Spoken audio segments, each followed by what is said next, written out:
Tuan-tuan dengar ni. Hanya umat Nabi Muhammad, hanya umat Nabi Muhammad yang datang di mahsyar. Inna ummati ya'tuna yawmal qiyamah ghurran muhajjalin min atharil wudu. Hanya umat aku datang di hari kiamat, anggota wudu mereka bercahaya. Tuan-tuan tengok anggota wudu, muka, tangan, kepala, kaki, telinga, termasuk yang sunat lah.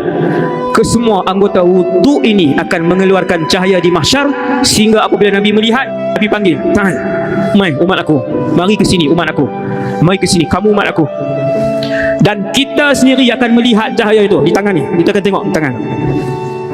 Kita sendiri akan melihat cahaya itu di tubuh badan kita. Kaki kita, tangan kita ada cahaya, muka kita, kepala kita kena ada cahaya.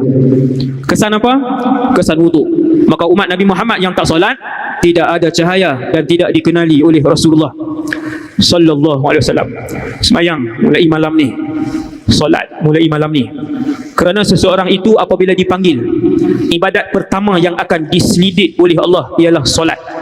Seandainya yang dicatat di dalam buku amalan kita tiada solat, Allah akan perintahkan malaikat untuk humbankan orang ni, tak perlu tengok amal ibadat dia yang lain. Sesiapa yang di padang mahsyar ketika mana namanya dipanggil, sebanyak apapun kebaikan yang dia buat, sekiranya tidak ada solat,